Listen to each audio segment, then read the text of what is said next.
Welcome to the Laws of Style, featuring conversations on creativity, fashion, and the law from the leading edge of our economy and culture. Hosted by noted fashion lawyer Douglas Hand. Hello, and welcome to the Laws of Style. Downloading to you from New York City, I'm your host, Douglas Hand, the #fashion lawyer. For this very special episode, I'm joined by the lovingly roguish, self-described show-off and aesthete, the original, if somewhat tardily applied, #fashion banker, Euan Rellie. Euan, thank you for joining us today. Douglas, it's a great pleasure to be here. Thank you for having me. So you are one of the founders of the multinational investment bank, BDA Partners. And for those of our listeners that don't know what an investment bank does, let alone in the fashion industry, tell us about it. We get paid for helping people sell their businesses. And often that's private equity firms who buy and sell a lot, but it's also corporates and high net worth individuals who own businesses. When they want to sell them, we try and help. Excellent. So, I mean, activity-wise in the M&A sector of fashion and beauty, it has really continued apace with a short little hiccup during the early months of COVID.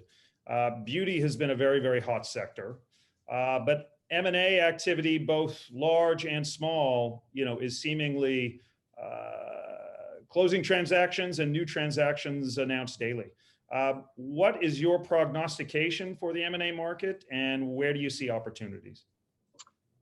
Well, I think we're seeing consolidation, and the big guys, generally did well through the pandemic, and in a position to get bigger. If you have a good balance sheet, you can buy.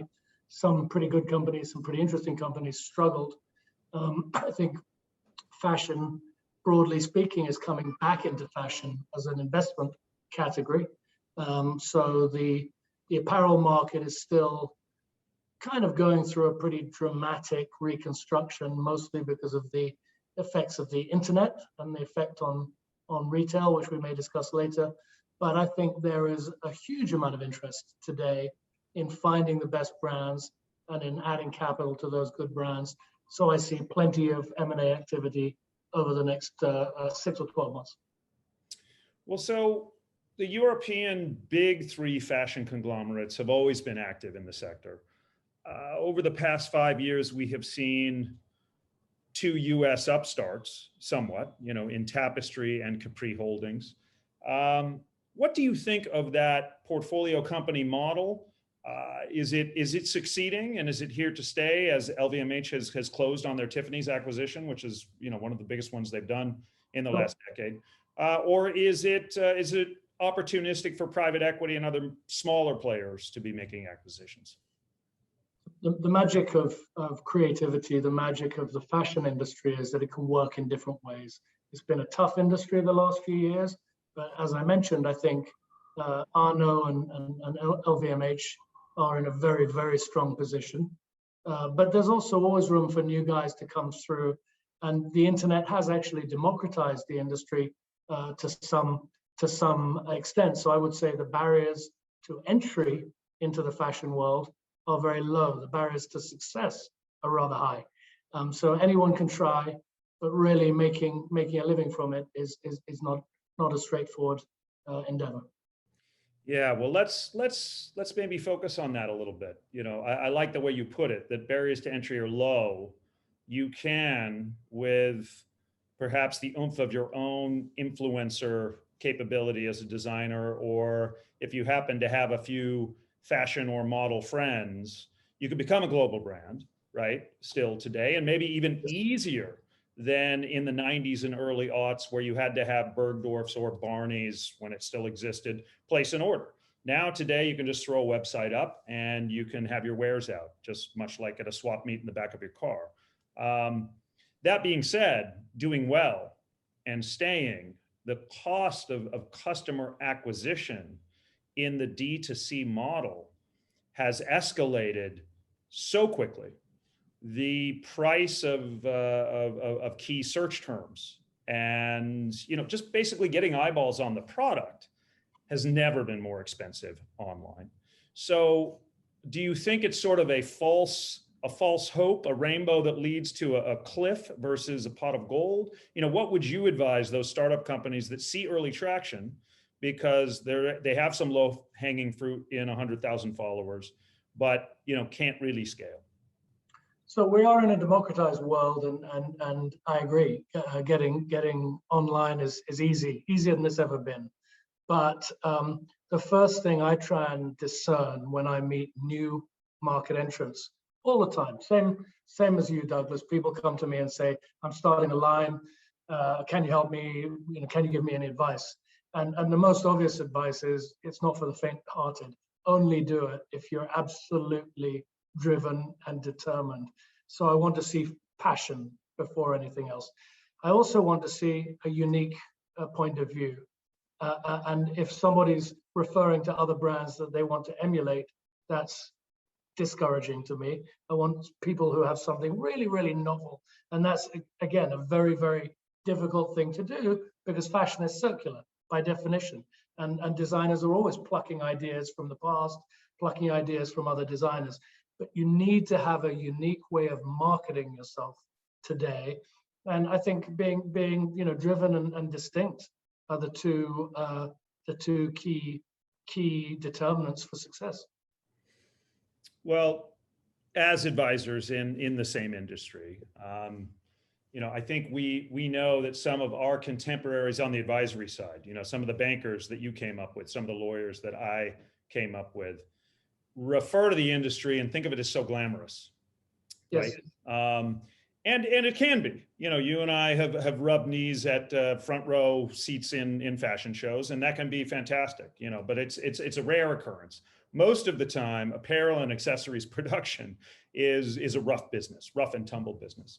But what are some of the more surreal situations you've had as an advisor advising either founders, designers, or fashion brands in general? Well, both from advising and trying to advise. I mean, it's probably not an accident that I married a woman who was a fashion editor, because it was fun. And if we all work hard, I have passion for my business, just as I asked, just as I suggested new entrants into fashion need to have. But look, I think over the years, I've had the chance to go and attend a Valentino party at the Ritz when it was rock stars and models and in the Ritz in Paris, in the nightclub underground, where it's always fun when you go to a party and you recognize more people than you know. So I've been to the Calvin Klein parties, the Rag and Bone parties. I've seen you at some of those. Up and down part, the notorious party where Jay-Z and Rachel Roy hooked up at Up and Down after the Met Ball. That interplay between, I think, movie stars and fashion and models and really creative designers is super, super exciting.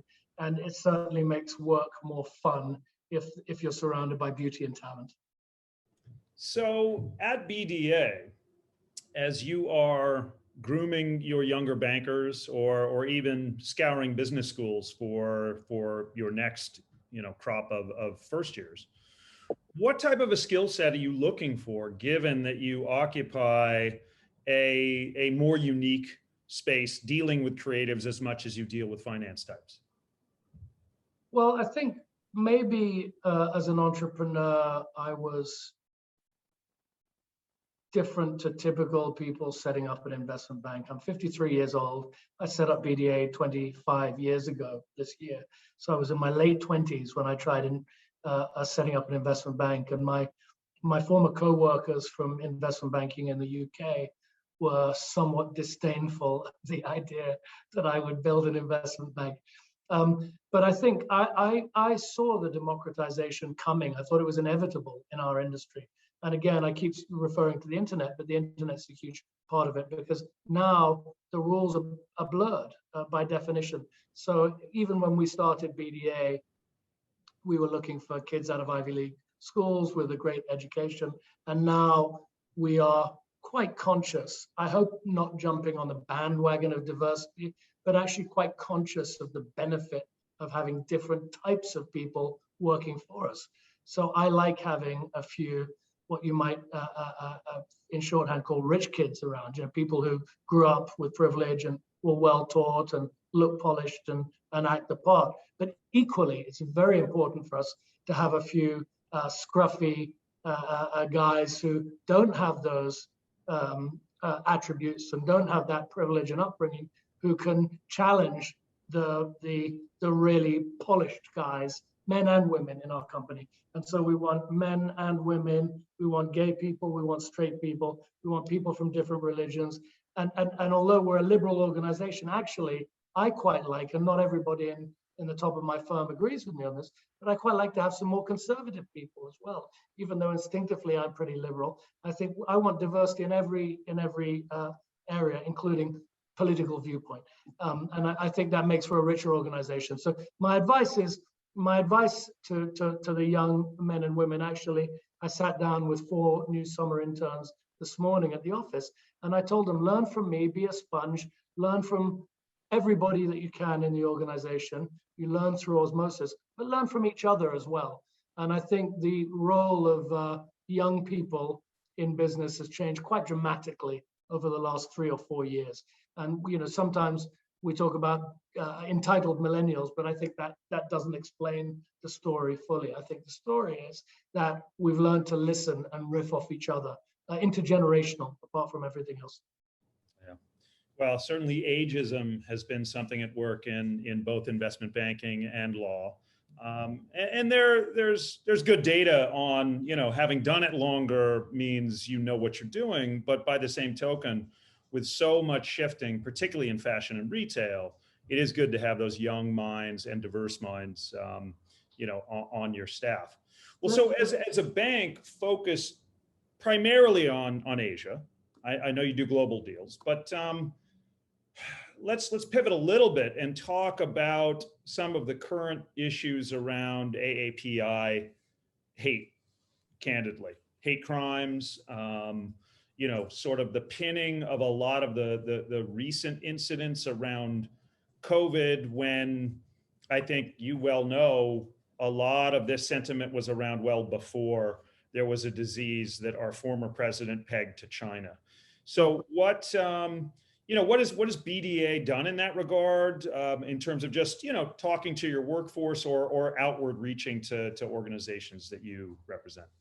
We have a pretty spirited debate across our offices. So at BDA, we have offices in Tokyo, in Seoul, in Shanghai, Hong Kong, Ho Chi Minh City, Singapore, Mumbai, London, and New York. So we cover a lot of ground physically.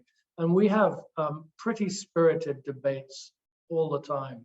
So we were going to post an anti-AAPI hate post, and we came to a decision actually not to politicize or to risk politicizing ourselves in that way, mainly because most of our employees are Asian. So I think to represent Asians in Asia talking about AAPI hate felt wrong. I posted about AAPI hate, but actually I think this is emblematic of again the conversation we talked about before between young people and older people. So we're discussing how to react to accusations of Chinese human rights abuses, and a big part of our business is in China.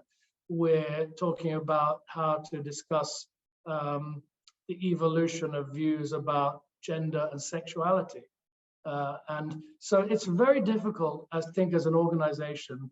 I think we wade into dangerous ground if we try to be too outspoken politically.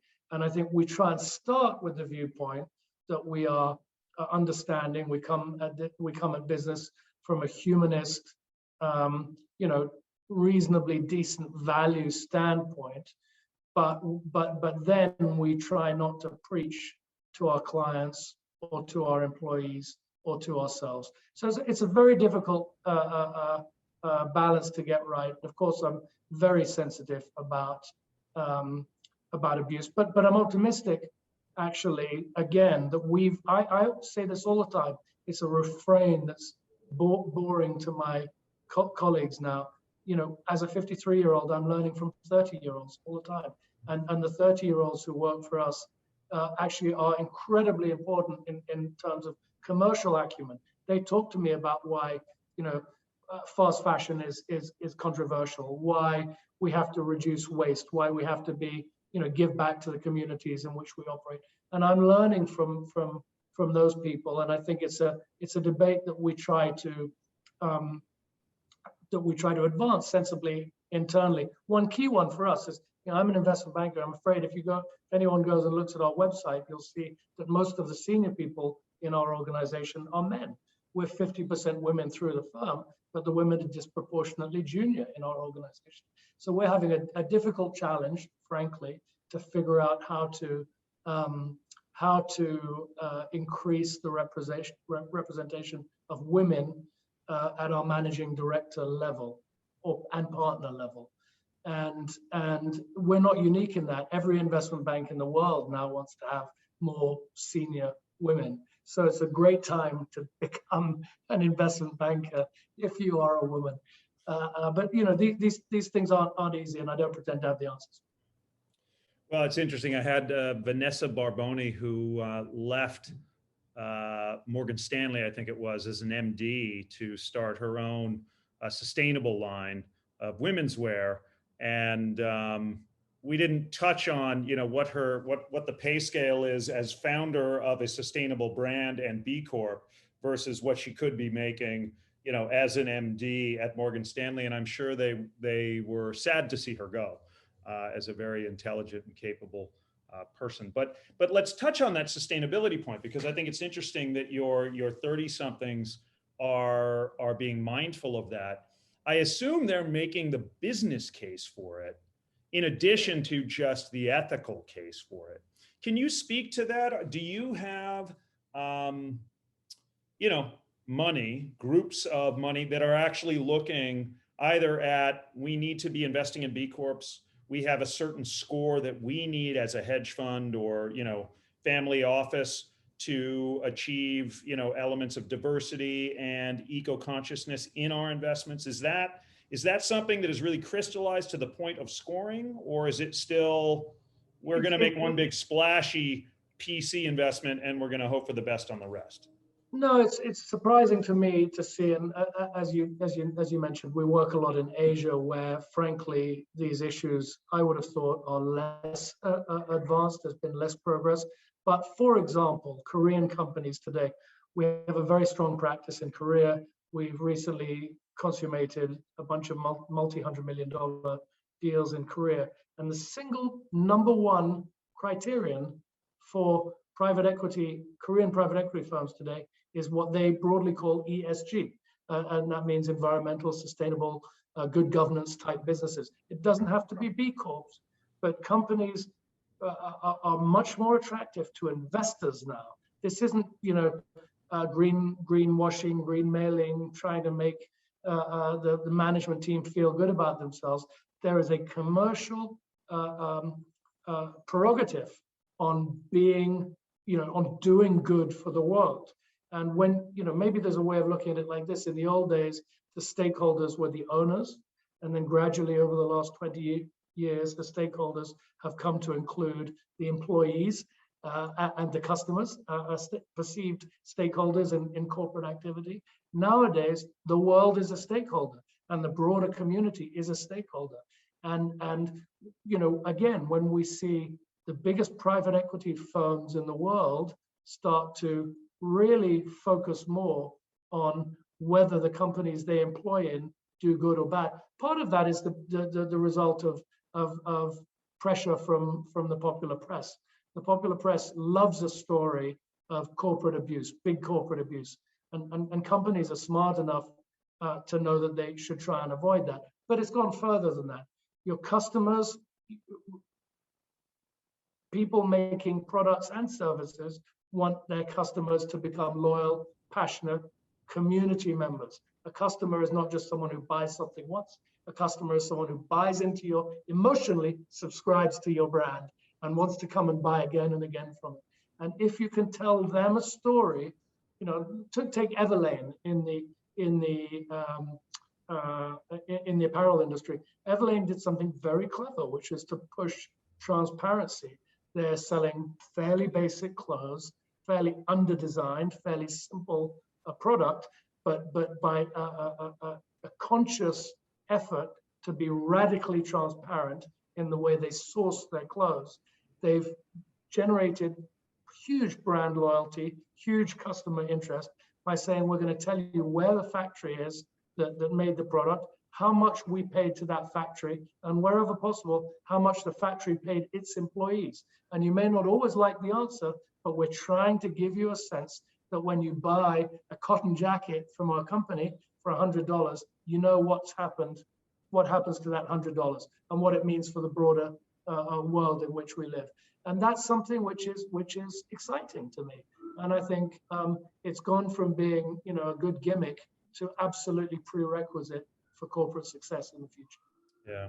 Well, it's interesting you mentioned Everlane, and my comments have to be limited because Everlane is an HBA client. But Everlane recently, it's public knowledge, got in hot water for purported misrepresentations about some of that transparency. And therein lies, some of the pitfalls, which I think are not so much led by businesses, although I could point fingers at H&M and Zara for their purported efforts, because I think everyone knows their business model does not care about the planet and can't care about fair wages just given their price points. But that being said,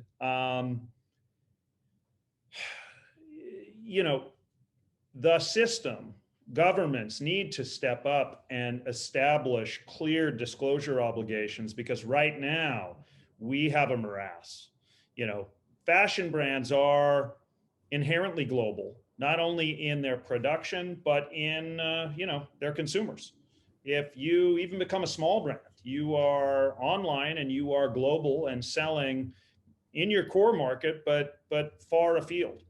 And the regulatory regime that imposes upon you as a brand is multitudes.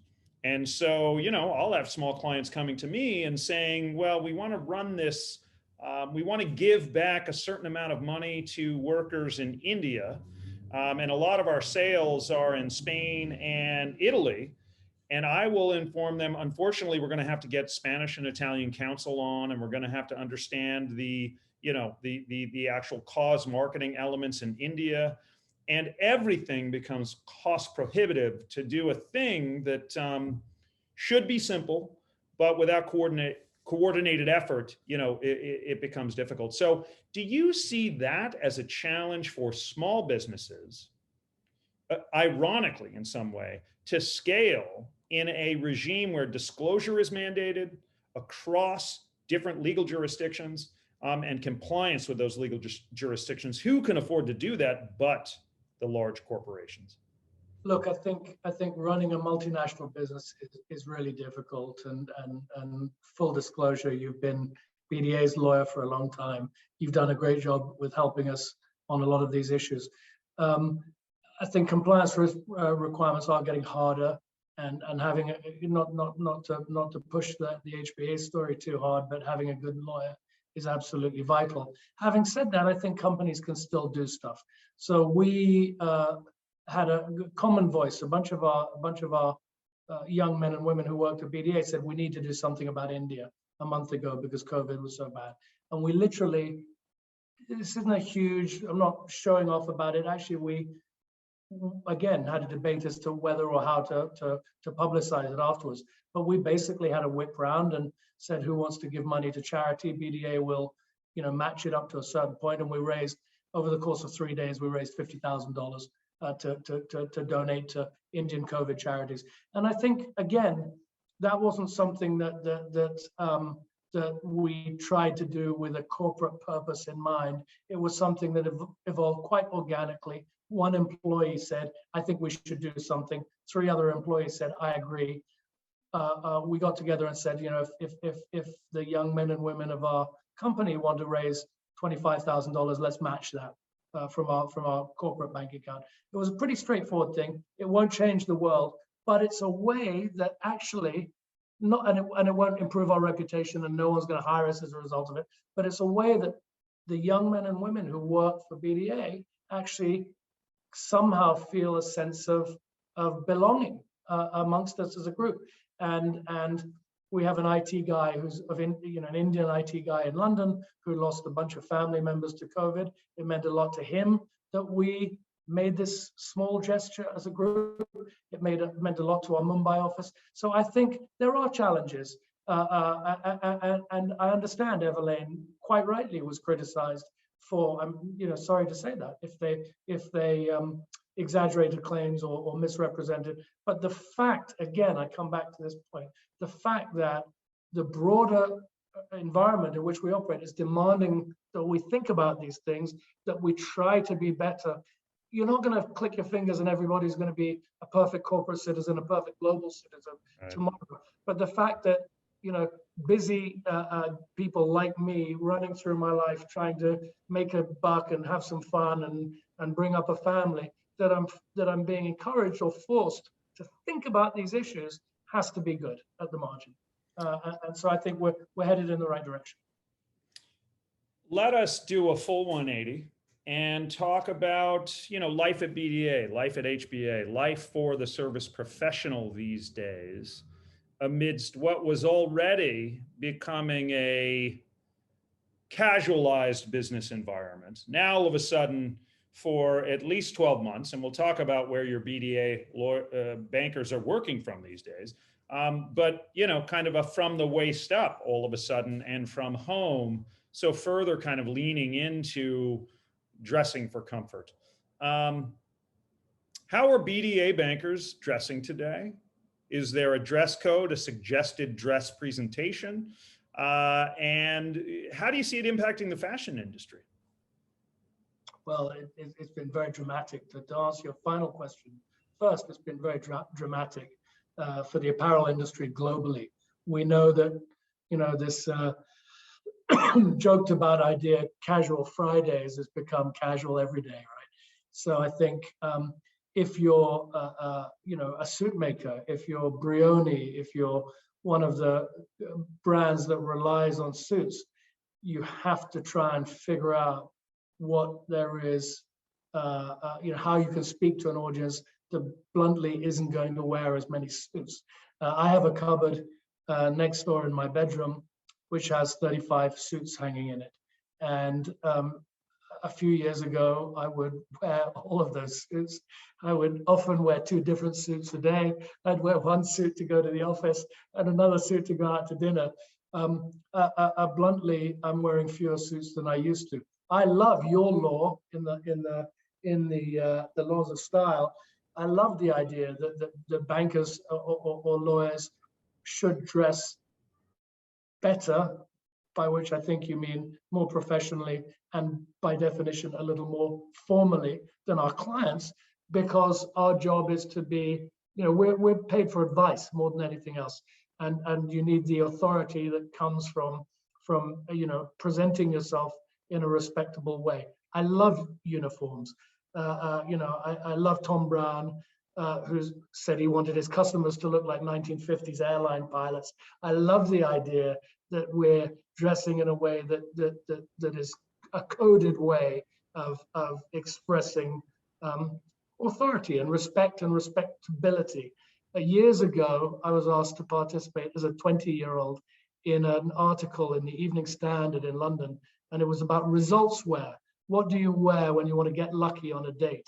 And everybody else had these rather, ridiculous outfits, and mine was a suit. And I said, smart girls favor the sober approach. I think at risk of sounding... You were spot on. At risk of sounding outdated and sexist, I think that actually, if you start from a professional point of view, that's a pretty good place to start. Having said that, often I'm on a conference call with Tokyo at midnight, and I'm not going to put a suit on to get on the Zoom call. And I think once you get to know the clients, and the clients will often wear a t-shirt, and if it's the middle of the night, I don't mind showing them that I own a black t-shirt. I think that's okay. So I think these things are, situational to some extent. I think the uniform works, it's reassuring. I think there's a kind of understated quality to being, not sticking out too much. But actually, again, once you're wearing a suit, as we both know very well, the subtle details give, there's a refinement to the language, the pocket shape, the buttons, the sleeve length. Do you put a handkerchief in your pocket? How do you fold the handkerchief if you put it in your pocket? These things actually matter a great deal once we're in the subtlety of exchanging the language of how you're presenting yourself. You can start with, it's a suit, but actually that's just the beginning. And there's a lot of nuance within that language. Indeed. And I think a lot of difficulty in these times for younger professionals to not look like strivers. I still remember late 20s, early 30s, and I had my bosses, the partners at the big multinational law firm I worked for, but then I had my peers, and I didn't want my peers viewing me as somebody who was dressing above my status or brown nosing. And I think that's a very common, you want to be yourself, but you want to be respectful within the organization. And that's even before you get to the client. And today that may be harder than ever because there isn't the go to Brooks Brothers, pick out 5 suits, pick out 3 suits, your 3 starter suits, pick a gray, pick a navy blue, and then go crazy and get something in tan. And you'll be okay for your first couple of years. That playbook is gone. And now you've got to be able to take, I don't know, a merino sweater with a polo 2-button down and figure out how to integrate that, maybe with a jacket, maybe without, maybe with a tie, maybe without. Do I wear a collared shirt also under that? Now I've got 2 collars. What am I doing with my collars? Am I a collar guy? It's very, very hard. And so, you and I are more getting into the silverback years where we can't really cock anything up because we're running the place. But I have some sympathy for these younger dressers. And so I'm curious, I'll press a little on the point. How are the younger bankers at BDA presenting themselves, maybe with some specificity? The easy thing to say is people are wearing a tie less frequently. And I think you can riff on a suit. And there is a very good new intern at BDA called Max, who dresses rather beautifully in I haven't been so impertinent to ask him whether his suit's tailored or adjusted or off the rack, but he wears a different suit every day and a tie, and he looks impeccable. And I said to him, hey, Max, by the way, you don't need to wear a tie and a suit if you don't want to every day. And he said, okay, thanks. And this is an ambitious kid who wants to do well. And he wears the tie, but he keeps wearing the tie and suit. I noticed today he was wearing white sneakers with his suit, which I would never in a million years. He's still wearing a tie. And that's something you and I know, in our age bracket, only like a Josh Peskowitz or a Nick Wooster can pull off. And you and I simply can't do it. I mean, I own white sneakers. I like white sneakers. I understand why Common Project sneakers are cool. I have some Tod's and Hogan sneakers that I like to wear, but I wouldn't dream of wearing them with a tie and a jacket and a handkerchief in my pocket. It just, to me, it just feels wrong. It looks great on Max. He's confident doing it.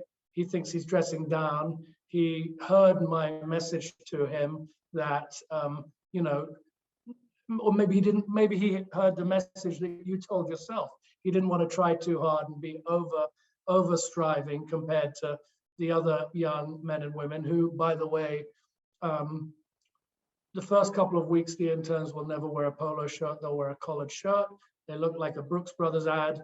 But week 3 or week 4, they'll start to wear polo shirts and take one step towards being casual. And I say to people, use your own discretion, wear whatever you want. If you're going to see a client, make sure you look appropriate.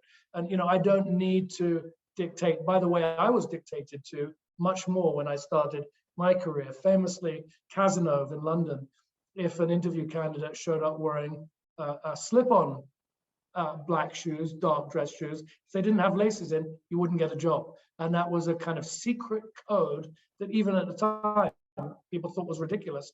But frankly, it was part of the getting ready for the interview process at Cazenove. People say, by the way, for God's sake, make sure you've got laces in your shoes, because that's a you know, prerequisite to getting hired.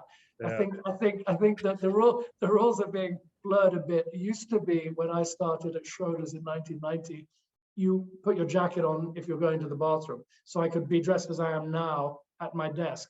But if I was going to the bathroom, by convention, you would put your jacket on. And I think it's probably a good thing that those rules have broken down.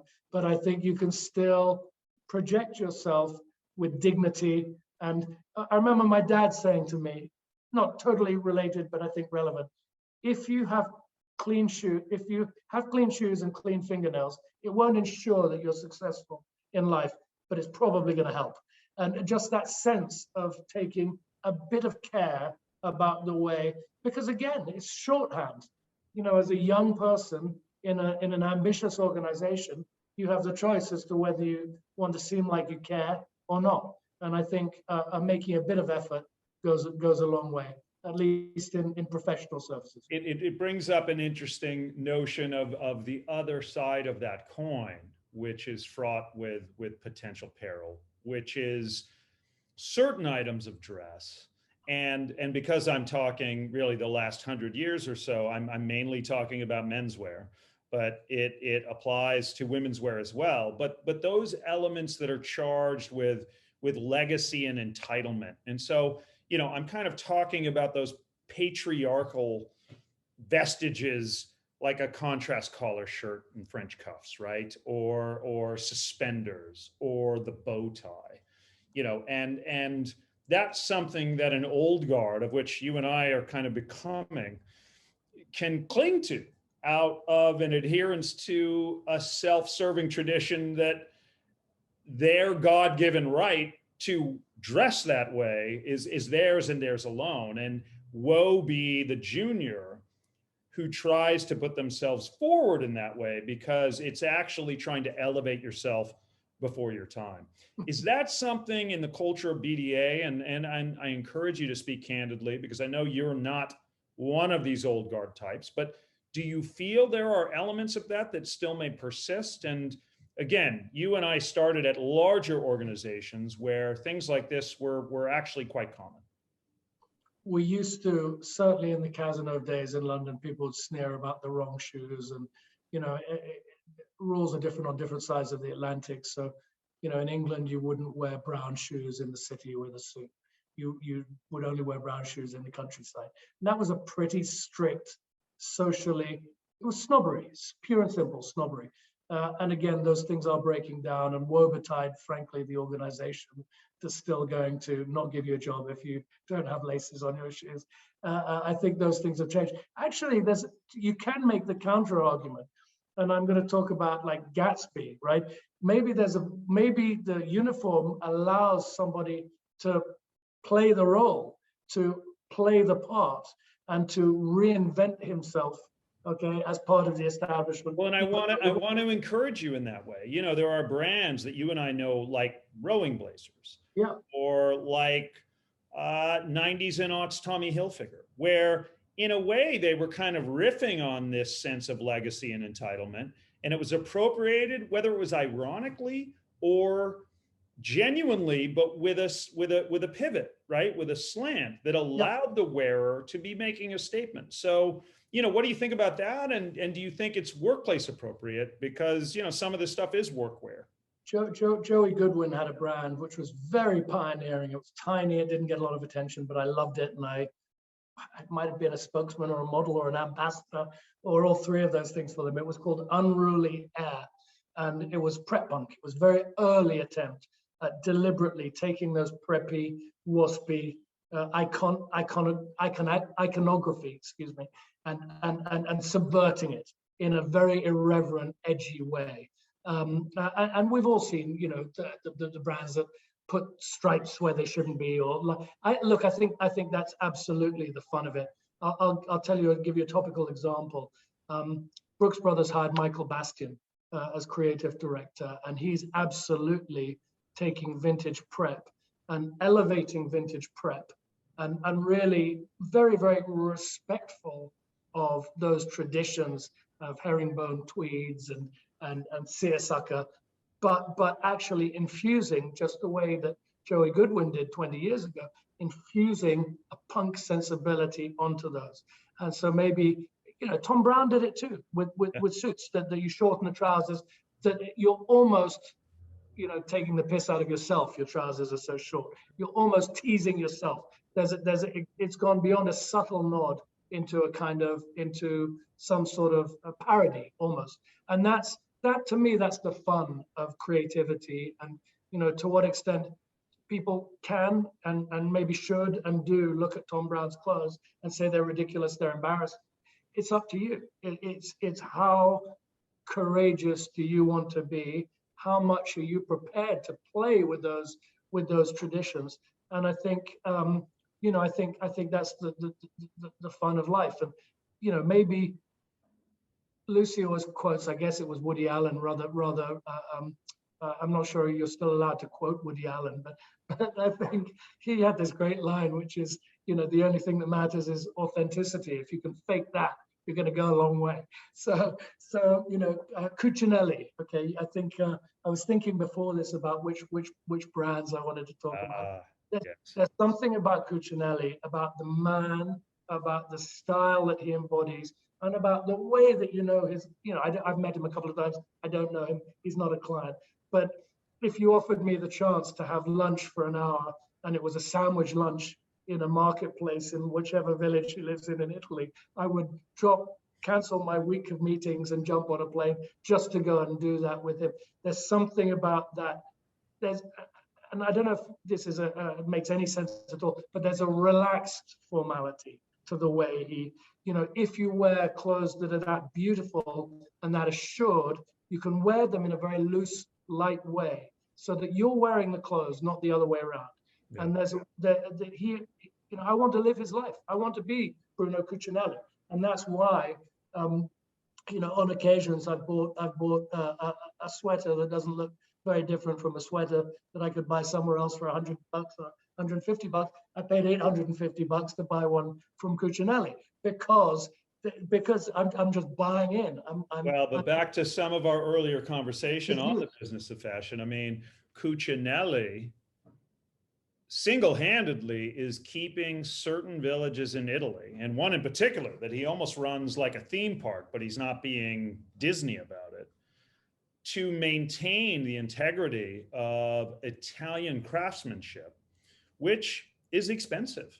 Handwork is expensive. Not going to a mill and getting it run through quickly and paying someone an unlivable wage.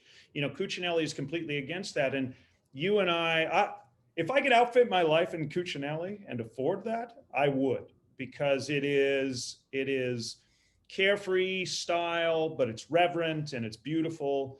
The man has a wonderful story. The fact that he's bringing world leaders together and business leaders together in that same village to talk about that notion of slow fashion and slowing down the cycle of consumption is prescient. Cucinelli tells this great story about his own life and about his relationship with his dad. And the way he describes it, his dad was a fairly straightforward factory worker and never had no airs, graces, pretension at all, but led and lived a full and satisfying life. And Bruno looked at his dad and said, there's immense dignity in what he does. And that's why he says he wanted, and again, it's about a passion that was quite unique when Cucinelli started doing it. I think just a passion to take these artisanal, and it's not just, handcraft guys with sewing. There's industrial production, but industrial grade, industrial level production. But it's to take all of those things and make them into a life that's worthy and fulfilling. So he talks about the whole village having lunch together, and that lunch is really important, and that there are people who make the lunch, and everybody gets a good lunch, and you're not grabbing something on the go. There's a dignity and an honesty about everybody from the company sitting down to have lunch together. I mean, it's like nirvana. It's like a kibbutz, but the chicest kibbutz that ever existed. Very, it's not, very sleek. but Cucinelli's not the only person who does it. Like to some extent, bigger companies like Hermes and Prada, the reason that those companies have been successful, in my mind, is partly because they've recognized the fundamentals of what makes great clothes, and the fact that when you get a great pair of shoes or a great jacket, it's not just about the item. You're wearing sort of everything that came before it and everything that went into it and all the love and effort that went into it. So maybe I'm going a bit far for an investment banker and I should stay in my lane. But to me, there's something exciting when you have that emotional connection with an item, and when you feel like, you know, it elevates your own sense of yourself in return, because you're wearing something that you feel good about, that makes you feel good. Suddenly it feels more comfortable and it imbues you with a little bit more confidence and courage and a sense of self. And that's really important. Well, and you know, you touched on something with me with the lunch and the ceremony of the lunch, which Italians hold pretty sacrosanct, as well as personal presentation, right? I mean, I feel like here in the US, we have lost a little bit about that respect for the occasion. And I'm not saying a wedding or a funeral. I'm saying showing up for work or showing up for a client coffee, you know, the occasion that is, and allowing it a moment to be a way to put your best self forward in your best clothes for that moment. And it leads to confidence, as you've said, which makes you a better version of you as an advisor. But let me stop there, because I feel like we could go 6 hours on that. Personal style icons for you, and I'm gonna exempt Euan Rellie, all right? Yes, he was going to be on the list. And Cucinelli, let's just take him off the list because we've talked him to death. And just give me your top 3, and take me off the list too. Yeah, you deserve to be on the list, but you're not on my list. How's that for diplomacy? Look, I think for me, Sean Connery, number 1, and there's a way, and maybe it's a little cliched, it's a little too obvious, but there's a way that Sean Connery represents my dad in a way, and an era in which I was born that doesn't exist anymore, and a lifestyle that's rakish, but and both noble and dirty, if I can use dirty. I'm getting a bit carried away because I've been watching Holston on TV. We can talk about that, but he has his inspirations, tobacco, and he uses his lover's jockstrap as one of the inspirations for his a new fragrance business, which was pretty, I was going to say ballsy, that's a bit too close to it, pretty gutsy as an inspiration. But Sean Connery had that edge, and again, there was a kind of rugged manliness about him, which I aspire to. I'm not as rugged or as manly as Sean Connery, but I aspire to that sense of an old-fashioned masculinity that may be out of fashion, that may be dangerous and difficult, but is somehow also authentic and reassuring. I would say among people alive in our generation, definitely Tom Brown. He's played a pretty big part in my life. I was oddly, the first person ever to mention him in print as a designer. He'd been at Club Monaco and Ralph and done some other things, but he used to go to Pastis and sit there wearing his suits every day. And I was just intrigued, entranced. I had no idea who this guy was. And I'd see him drinking coffee on the other side of the restaurant. I told him, you dress like my dad used to dress. You show your shirt cuff hanging below the jacket. At the time, men's suits in the US were pretty boxy and inelegant on the whole. He was showing off a lot of shirt cuff. And there was a sort of a rakishness of, thoughtfully put together and then deconstructed a little bit about the way he conducted himself. So I think Tom Brown's been an amazing influence. Again, it's probably a bit cliche and a bit obvious. I think my client last year, Robert Redford, in his adoption of Americana, there's something magical about a kind of elevated Americana as represented by Robert Redford that I found very exciting, and obviously Steve McQueen as well. So I think that's 4, but I'm conscious of the fact that they're all good-looking men who probably thought very carefully about how to present themselves, but spent almost as much time trying to make it look like they didn't try too hard. And that's the riff. For me, that's the riff of masculinity. Putting effort into it, being dignified, being respectful, really having your own sense of style, but then not getting caught up in yourself at the same time. To me, that's the ultimate objective.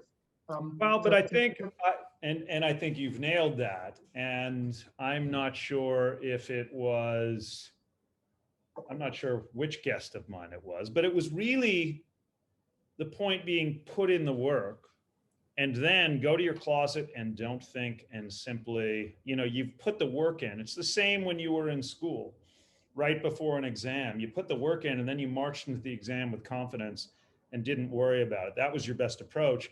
Same with getting dressed, put the work in, have the closet that works, and then be insouciant, simply just go and grab. Because look, you have 2 boys, I have 1 boy. Sometimes I will see the way my son Theo gets dressed, and I will envy the fact that he is rushing out the door, his hair is completely askew, one tail is untucked from the dress shirt, the tie is showing like halfway out the back, right? And the sweater is somehow like knotted over the backpack, and he's running out the door like that. And I'm like, that's amazing. And I can never pull that off, right? Because I'm not dressed like a schoolboy anymore. But it's those moments of just, you want that to find its way still into your 50-something dress. And for me, it's sort of, I knot my ties quickly, and I do it once and I'm done. And the only time I unknot them is if they're absolutely perfect. A little bit off. The off is I think it was Peskowitz who said it, and I really liked the conversation you guys had. And I love the way he talks about curating his closet, and he has in mind, I need a good rugby shirt, or I need a good cardigan, and he'll be thinking, that's a kind of maybe a fun way to live, or maybe exhausting, but he's thinking for a year about how am I going to find that cardigan that I know I need, and it's not I haven't got the right one yet. But he does it well, and Nick Worcester, who you mentioned, does it very well. And what's he called it, Esquire? Nick Sullivan. And Nick Sullivan. Yes. Thank you. You got there. We got there eventually. Well, let's stay on the same tune, but maybe advance a chord. You're well traveled. You have a bank that does a lot of work in Southeast Asia.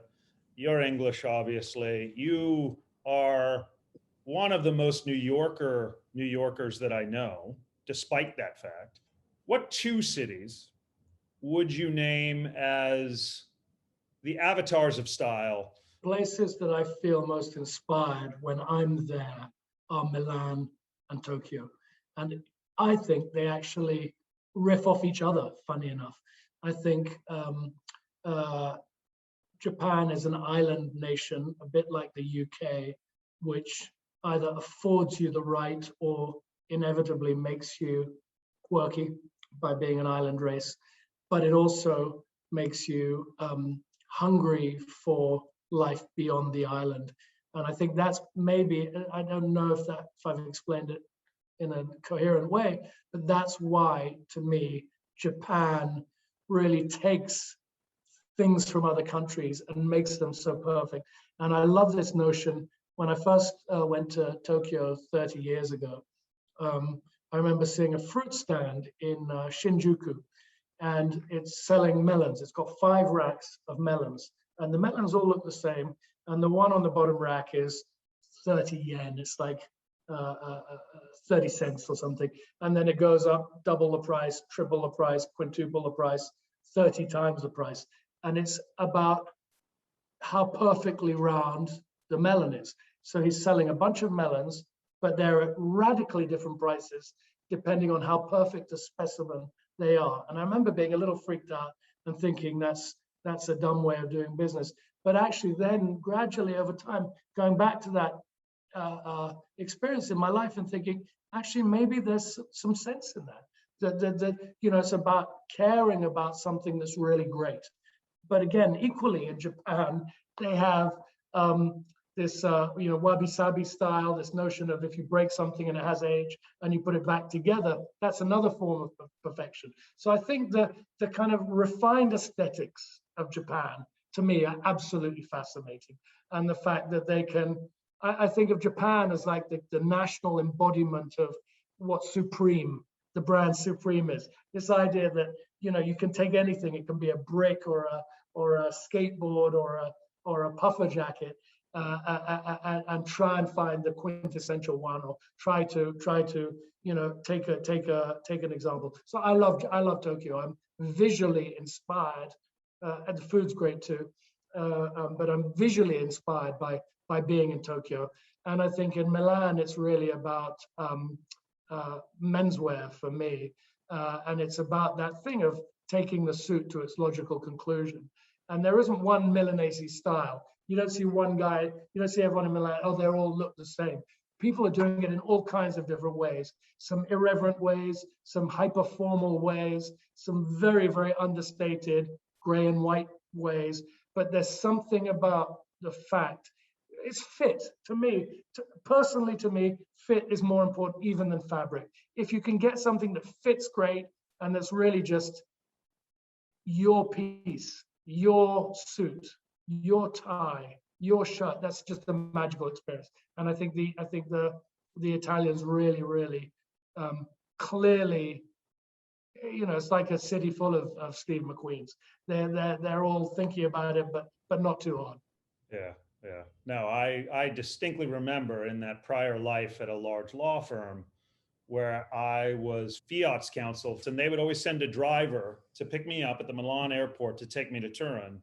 And these guys were always cigarette dangling, husky guys, double-breasted suits, never took the jacket off, got into the car, drove 160 kilometers an hour straight to Turin with one hand on the wheel, the cigarette dangling out, and it was, who was I? It was like I was the extra in their film, even though I was in the back of the seat. For me, it would be a lunch at Santa Lucia, which is where the old people and the kind of, it's like a very established aging socialite lunch place, and everybody, God, it was so magical. I mean, literally, you never want it to end. You sit there and it's a tableau vivant. It's like, and you see these old ladies, these 85-year-old ladies, and with the son and the almost like the mafiosi types and the journalists on one table, and I just would literally be agape. I couldn't eat. I was so excited to watch them. And then going back in the evening to the Grand Hotel and having a Campari soda in the bar. And again, you're right. The waiter's as cool as the customer. It's just, to me, yeah, it's a place where maybe we've forgotten that in most parts of the world, where living life itself is the point of life. So I don't want to keep you too long. I want to leave you with one last hackneyed question, but I know you have an answer to it. You probably have 10. For you, what is the difference between fashion and style? I love being the fashion banker. I call myself the fashion banker. I've said it so many times that people are beginning to call me the fashion banker. I think I understand culture and aesthetics more than typical bankers.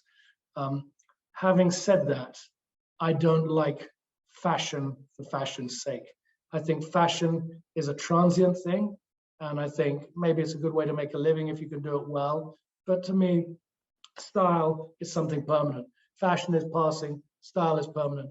To me, style is when you see someone who may be not conventionally physically attractive, but you see that person, the way that person conducts herself or himself is so elegant. I think style and elegance are related, and that's a word which my dad liked and which is very underused these days. I think, I don't hear about people trying to be elegant, but there's a sense of elegance about someone who's stylish, that you move better, your clothes hang better, you seem you become the person that someone would want to have dinner with, or have sex with, or get married to. That sense of style that is inspiring. I think fashion can be fun. Style is about inspiring people for their whole lives. And again, that might be going a little too far, but I think personally it's something which is worth pursuing. Well, it's good you bring up elegance, because to me, style is perfectly encapsulated for me in elegance and capability. And I think a lot of your style avatars evince that. You think of Sean Connery, he was elegant, but you didn't want to mess with him even in a tuxedo, right? He could have been wearing, cargo pants and a tank top a la Rambo, but he was in a tuxedo because he looked like he could do some business, both with the fists and with the cards or whatever it was. So I think you've struck the right chord there. Well, so Euan, it's so great to have you on the show and see you. Thank you. That's a wrap. And any last shout outs, whether they are for your wife's latest book or any of your social media handles that you want to promote? No, I think if you look, no shout outs at all, other than to you for having me and for being a great friend and a great lawyer and an inspiration to me over the years. And I feel a bit of an imposter when I look at the other guys that you've had on, the other women and men that you've had on. I just think, I hope not to take myself too seriously, but we would be happy to work for anyone at BDA Partners. And let's hope that as we emerge from the pandemic, that we all remember how to live and how to be thoughtful, but also how to have fun. I think the time is ripe for us to have fun. And I hope that I can persuade you to come and have a longer than normal lunch or dinner with me in the next week or two. I will take you up on that. It's a promise. Thank you, everybody, Thank you so much. for tuning in. And Euan, thanks again. Bye now. Thank you. Bye. You've been listening to The Laws of Style with Douglas Hand. For more information, go to our website at www.hballp.com. And you can also follow us on Instagram and Twitter at Hand of the Law. Thank you for tuning in, and stay stylish.